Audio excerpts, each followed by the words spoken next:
Hi, this is Mike Oppenheim, and you are listening to Coffin Talk, Interviews with the Living, a weekly podcast that explores how our views on death affect the way we live our life. This week, coming to us from Detroit, Michigan, is Sam Bone. Sam always knew she wanted to become a funeral director at a young age, so after graduating from Wayne State University with a degree in mortuary science in 2019, she actually became a licensed funeral director and embalmer in the Metro Detroit area. I have rarely been this excited for an appropriate interview for this podcast. So with no further delays, welcome, Sam. How are you? I'm doing well. I'm so excited that you're excited. I'm excited to be here. Yeah, I was not obsessed with death as a kid, but I've obviously been always okay with it. And then, of course, I watched the show on HBO, 6 Feet Under, a lot when I was in my 20s. And I am like so obsessed with what you do now, only because of that show. Oh yeah, I've seen a few episodes, but I've never actually watched the whole thing through. Yeah, well, it would probably suck for you to watch it. I'd probably be like, that's wrong. That's not accurate. It definitely brought your occupation to the mainstream for a brief period in the early 2000s, I think. Yeah. So real quick, how old are you? Where did you grow up? And what generation, if any, do you think you belong to? I'm 26. I grew up, I was born in Flint, Michigan, which is north of Detroit. And then I grew up in a town even further north than that, like 20 minutes north of Flint. It's called Clio. It's really small in Michigan. And then I moved to Detroit for mortuary school.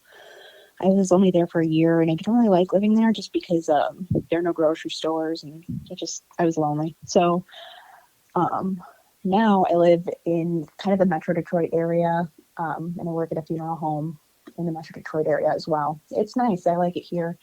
I like northern Michigan too, but it's just like there's not as much to do up there as there is down here. So yeah, I'm happy. And then I guess I was born in 1996, so I don't really know. I'm really right in the middle of things in terms of like a millennial versus Gen Z. I guess I would consider myself a millennial, but I don't know. I don't really think about it too much, I guess. Yeah, and I didn't used to think about it. And then one day I started watching TV show after TV show mentioning it. So I thought it would be a fun question to ask, but I'm always excited when someone's just like, I don't really know. And I have no idea. I could not tell you what generation you're in. But yeah, that's a good story as far as how you got in. And was your family, were people surprised that you that quickly made the decision hey, this is what I'm going to do with my life? It was kind of a strange situation. So my grandma died when I was 10. And I guess that's really when it was brought to the forefront of my mind because it was the first time I'd ever really been in a funeral home and seen the people who worked there. And I don't remember thinking that's what I want to do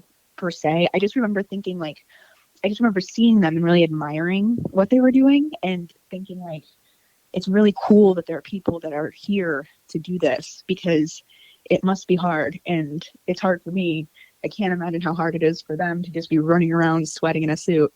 And I think after that, I just kind of put that away, I was a kid, so it was easy to just kind of go about life and everything. But then when I was in high school, when you're 16, they start asking you what you think you want to do.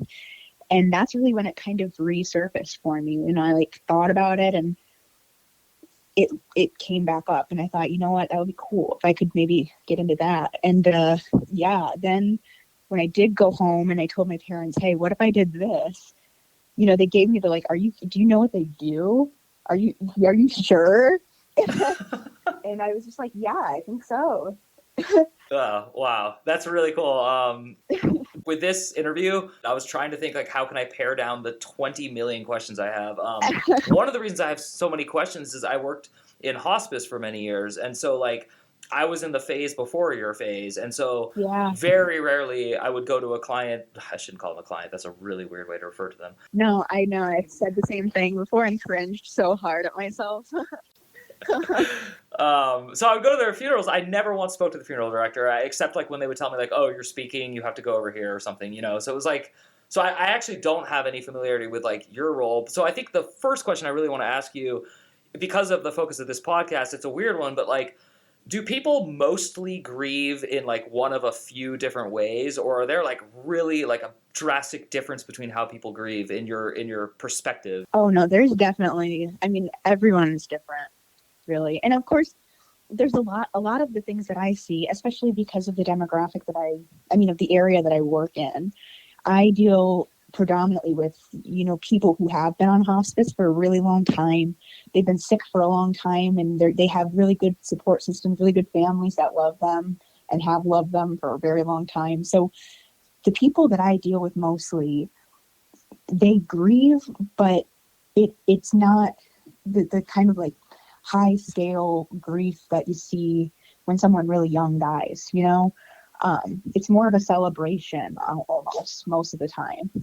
Because when someone's 90 and they've been sick for 10 years, on hospice for 3 years, everyone's tired, and especially the person that just died is tired, and it's always really nice. So it's just, no, it's hard to say. Everyone's totally different, and you never know what you're going to get. Is there an inappropriate way to grieve at a funeral? Meaning, like, if you're, like, too loud or, like, crying or something, should you step and walk outside? Like, do you have any, like, advice for people? That is usually an option because, half the time the funeral director is just, like, sitting in the hallway in a little tiny closet with a bunch of, like, sound equipment and, like, a baby monitor, usually with a live feed of the funeral playing through the baby monitor.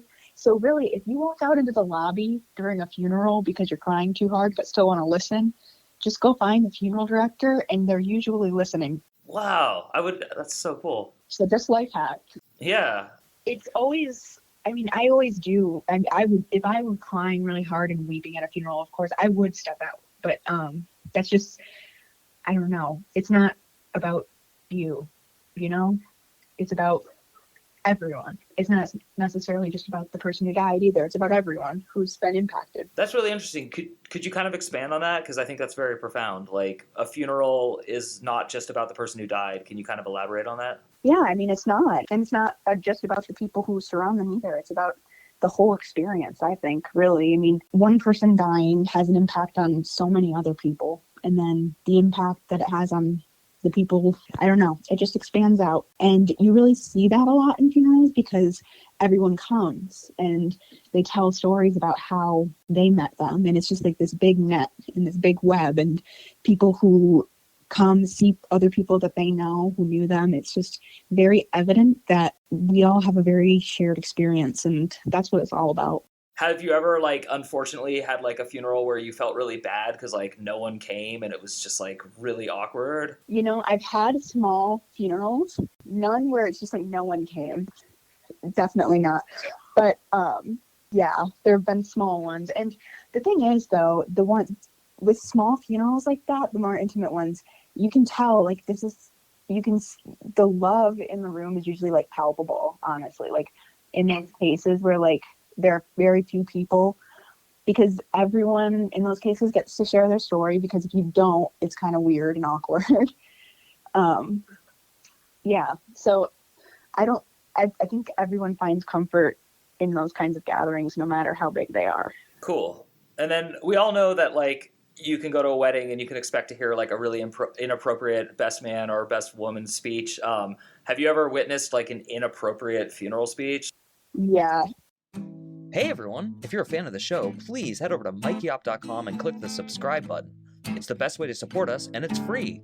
That's MIKEYOPP.com. Thanks! I won't go into specifics, of course, but you have been, like, very, like, religiously grandstandy, like, almost like a frat house rush, just trying to, like, get people into religion. It's just ridiculous. Has anyone ever, like, spoken ill of the dead, like, on purpose? Like, they get up there and you think it's going to be a nice eulogy, and then instead... No, that would be pretty crazy. Okay. That should be most of my inappropriate questions. I did want to get back to, you said you trained in Detroit. I was curious, when you were training, is it kind of like people in college training to be a dentist? Like, do you just, like, take whatever you can get? Like, do you get, like, homicide victims and stuff like that? So it was kind of weird my year. So mortuary school in Michigan, it's a bachelor's degree. So I had to do 3 years of prerequisites, and then the program is 1 year. So, like, 3 semesters. Yeah. And the way that the program was set up is that they like partnered with local funeral homes. So funeral homes in Detroit that needed refrigeration. So to keep people who aren't going to be embalmed like in a cold temperature before cremation, because you have to have a cremation permit from the county in order to cremate a body, and it takes a while to get those. And like, especially in Detroit, just trying to keep all of the bodies at a reasonable temperature is challenging. So Wayne State had a program with these local funeral homes that like basically they gave them 24-hour access to their refrigeration in exchange for us being able to do the embalming practice with the permissions, of course, from the families. Yeah. Wow. I started my mortuary program in the fall of 2018. And you probably did not hear about this, but in the fall of 2018, a few different funeral homes in Michigan and Detroit actually got shut down for like improper handling of some remains. And you could probably Google it. I don't want to speak too much of it because it's like it's just not a good thing that happened.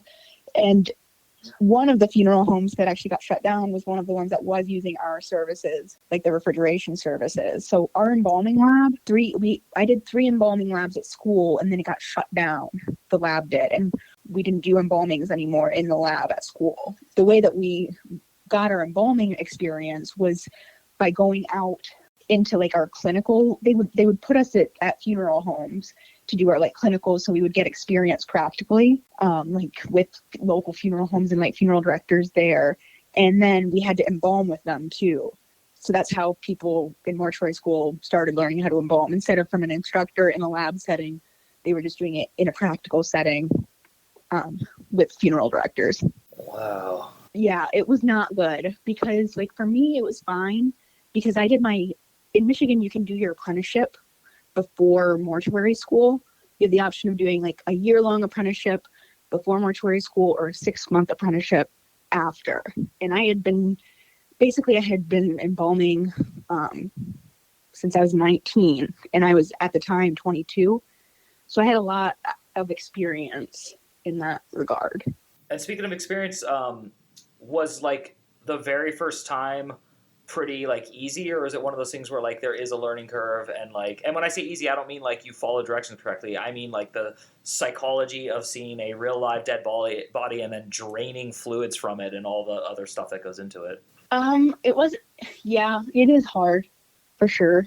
Like the first time you do it, it just does feel weird because it couldn't not feel weird. I think that if it didn't feel weird, it would be weird. But really, it did start to come more naturally to me, I think, than I anticipated. A few times in, it was just, it was a lot easier to do things by feel as opposed to with my eye, like looking at things. I learn more every day, but it's an easy process for me. Do you ever like find yourself like talking out loud in front of the dead? Like, have you ever had a conversation with them? Like, do they ever look like someone you know? When I do embalm, if I like accidentally bump them or like move their arm or anything shifts, I'm like, oh, sorry. Oh, my bad. Sorry. I'm not.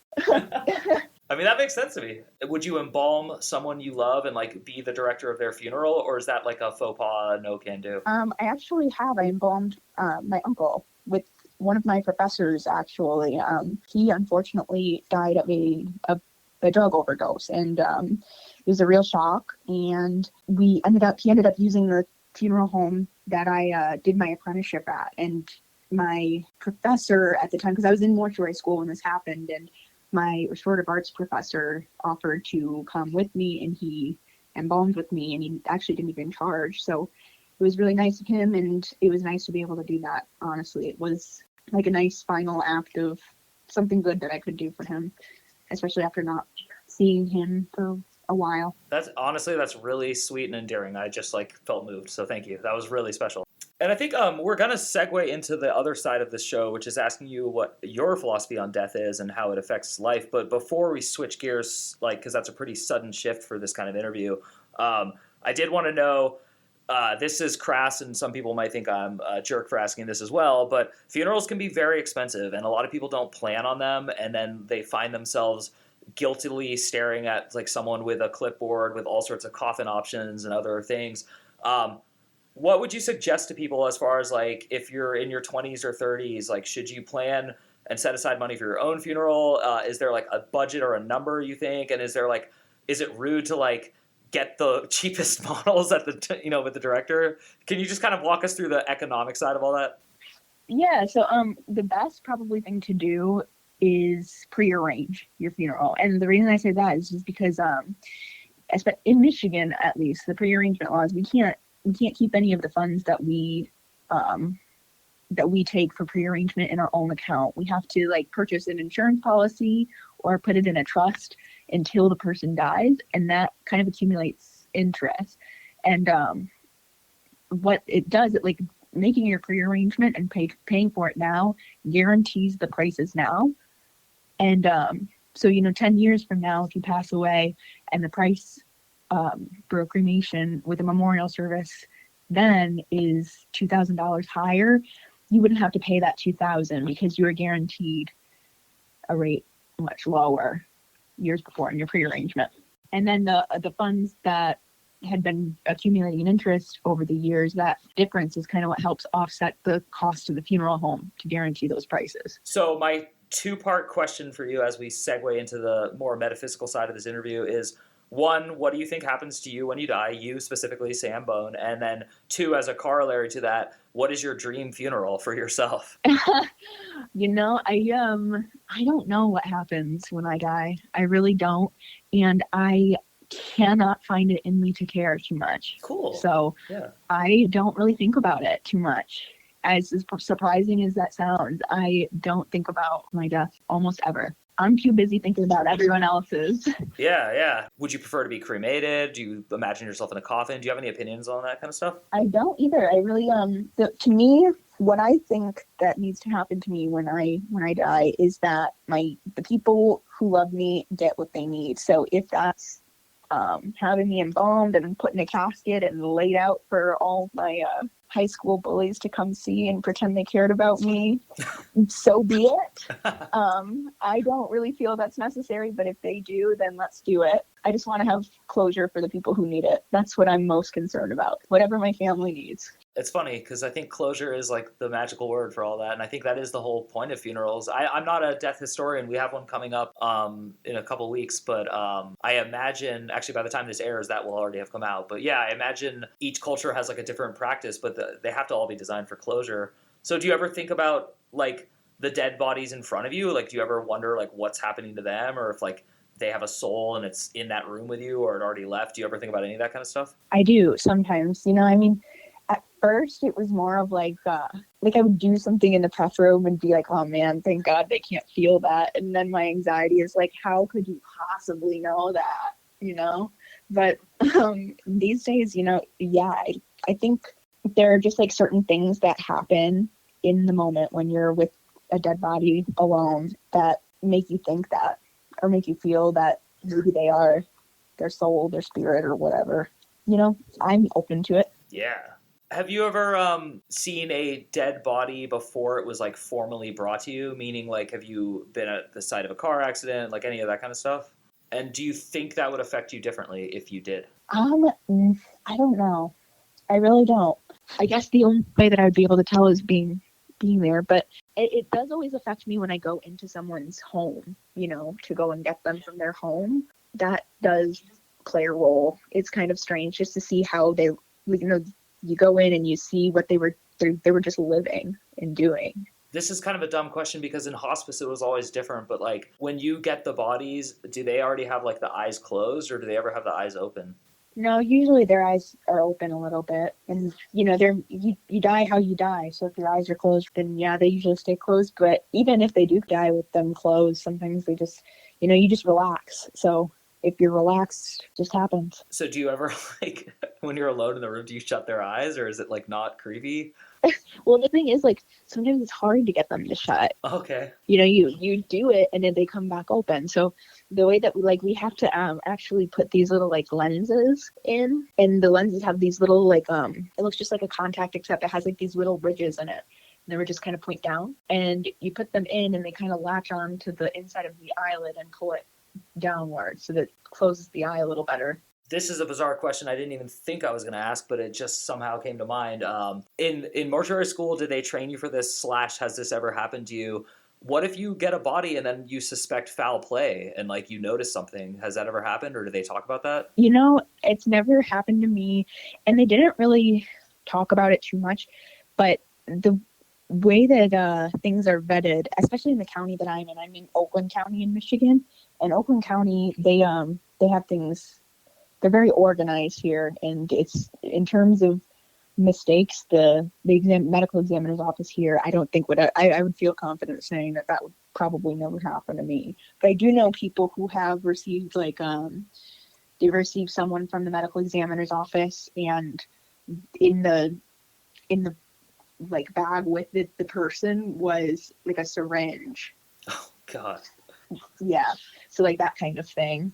I don't really know what comes of that. I guess the only thing, if it did ever happen to me where I was like, oh my gosh, what if this person was murdered?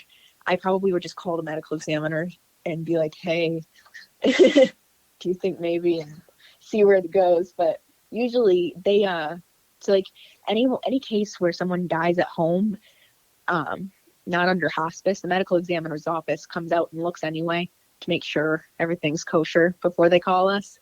So by the time I'm getting the body, people who would be in charge of making that call have already looked into things. Cool. So keep in mind, I'm like 15 years older than you, and so I'm way the hell out of the scene. But I imagine being as young as you are, you said you were 26, and you might be married already, but when you were like dating or when you are dating, is it like something you want to tell them up front that your occupation is this, or is it something you can just kind of casually mention? Do you have any like funny stories about that? Does it ever come up?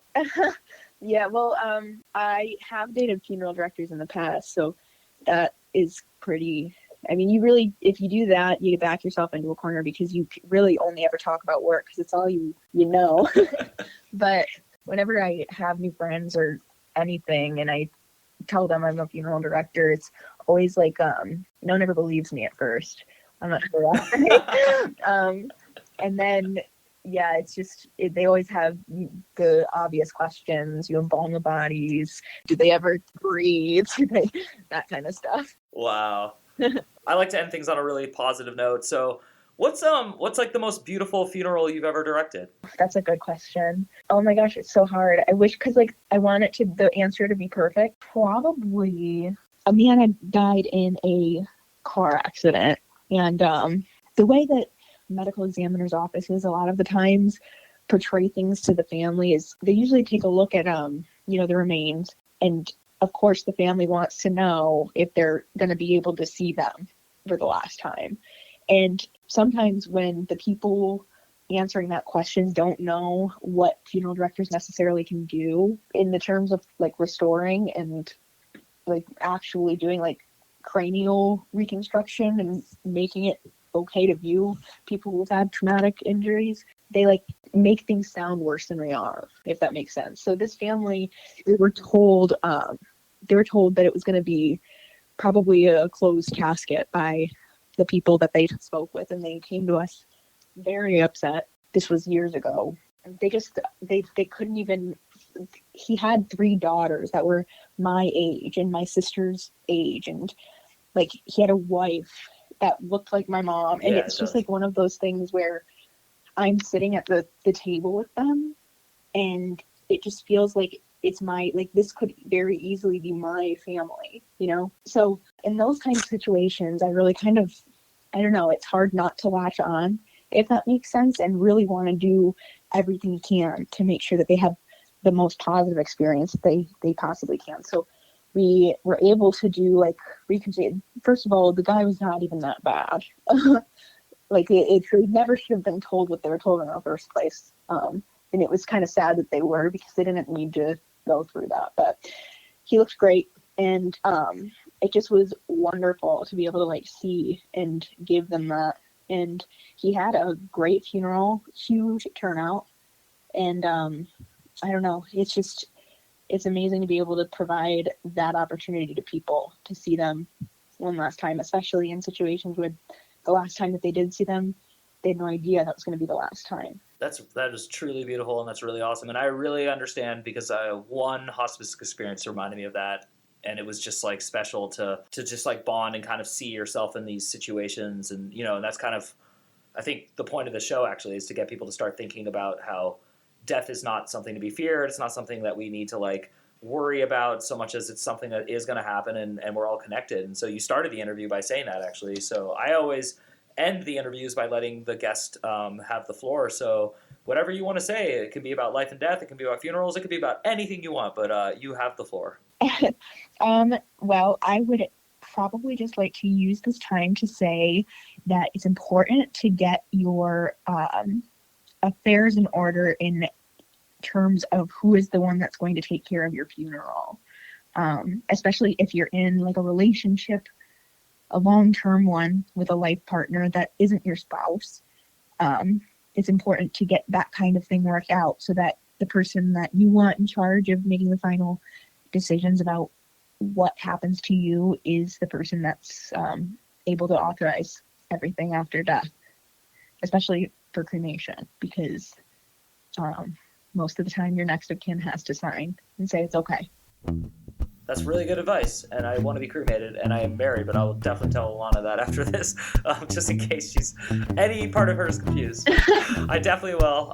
Thank you so much. This was a really great interview. You're a really good human, I can just tell.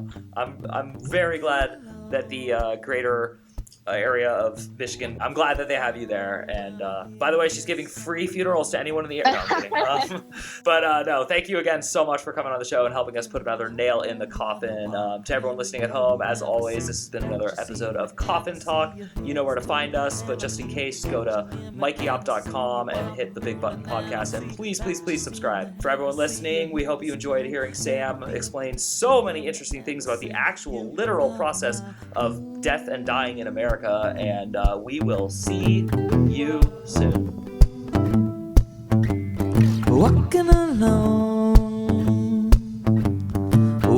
along when I hear this song, and I walk into you and just